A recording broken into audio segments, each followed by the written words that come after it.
Hey guys, I hope you're having a nice weekend. I just wanted to show you a few things in the greenhouse before we go outside. So for those of you who are here this week, you probably have either worked on or saw all of the seeds down here that have already been sorted. Some of them, I think some were sorted by like different types of tomatoes, whereas we only need like all the tomatoes together.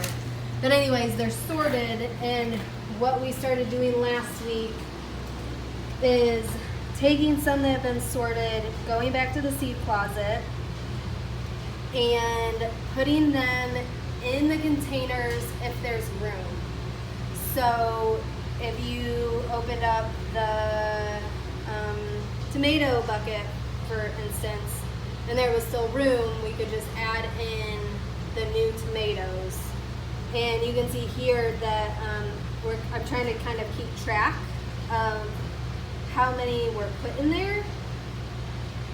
So I'm just trying to get an idea of how many were donated, because we just got a whole bunch dropped off and I didn't really have a good count. Now also, if you open up a bucket in the seed closet and it has just a bunch of old stuff, I did clear out for instance, the lettuce, to put in a bunch of new lettuce, because we don't need to have like a whole bucket of all old seeds if we have new ones to replace it.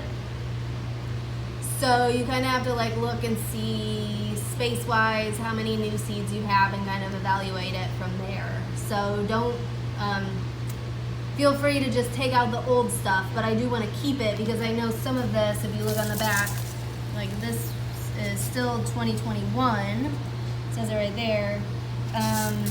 And so that's not necessarily bad. I don't think we should throw it away, and there might be people who would take it, but as far as what we're keeping in the seed closet, we want it to be the freshest stuff.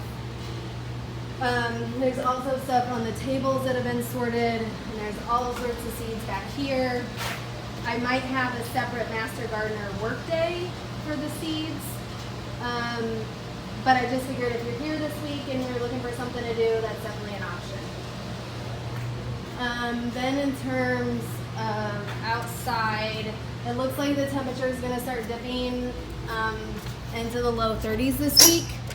So our water supply might get cut off mid to end of week, which would kind of stink because it's been so dry.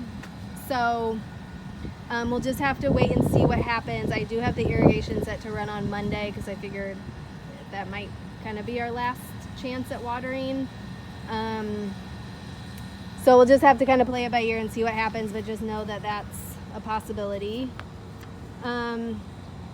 We do need to spray this lemon tree down with insecticidal soap and bring that inside. I was thinking we can kind of stick it in this corner, but there might be a better place for it. Maybe back in that corner where that box is sitting on the ground. I'm not really sure yet. But we can just start by spraying it with insect soap earlier in the week.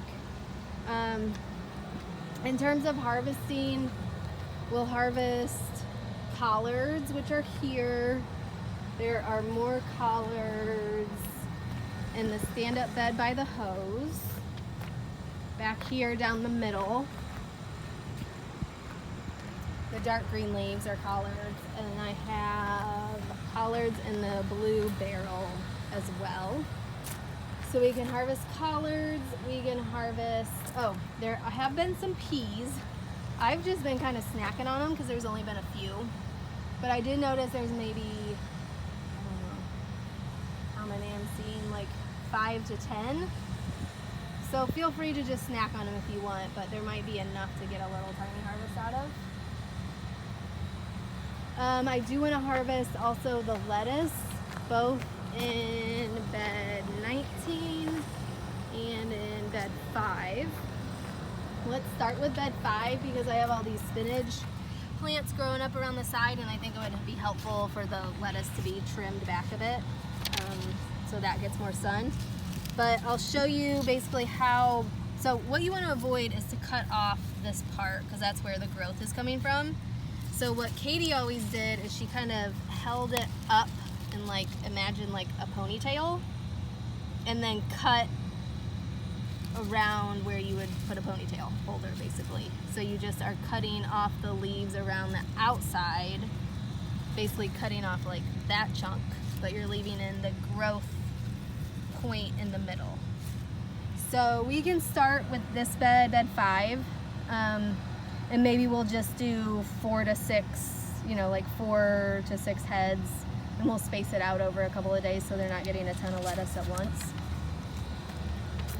We can also harvest here. I don't know if these are beets or Swiss chard. Whatever it is, we can harvest some of these leaves. We can harvest some of the, oh, just look, they're still here. Those harlequin bugs, they're still around. Oops, and that one just dropped. Well, keep searching for harlequin bugs when you're out here, first of all. But we can harvest some of the bigger leaves off of here. I mean, don't go crazy, but if you are harvesting like 5 of the bigger leaves off of each plant, it should be fine. We can also harvest in this bed out here in the front. I think this is bed 4.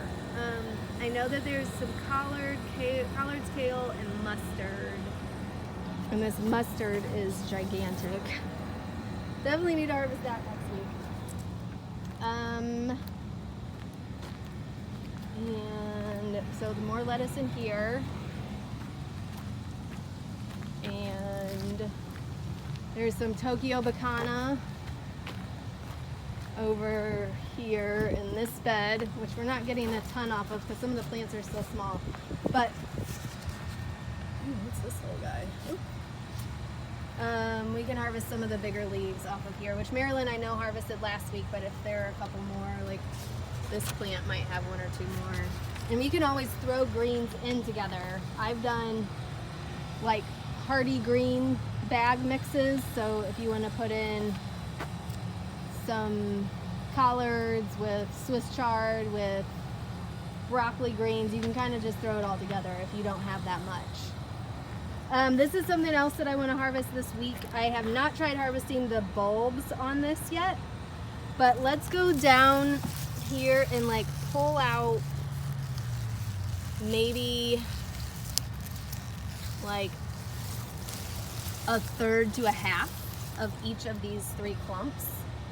Like I said, I've not done it before. I think just bring a little hand trowel out here and kind of dig up and see what you get out of it. I think they're a bit more bulbous, like a shallot almost, but I have not dug them up yet, so I'm not sure quite what to expect. But I know that you can harvest the bulbs in fall. So we'll see what happens.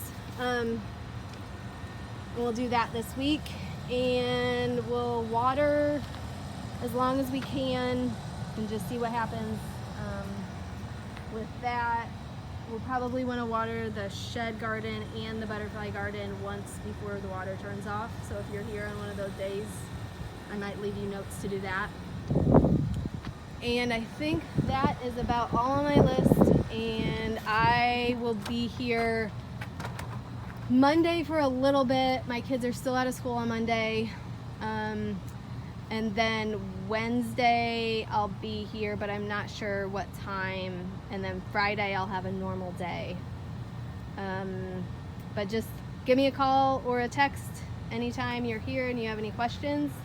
And as always, I appreciate your help. Thanks guys, bye-bye.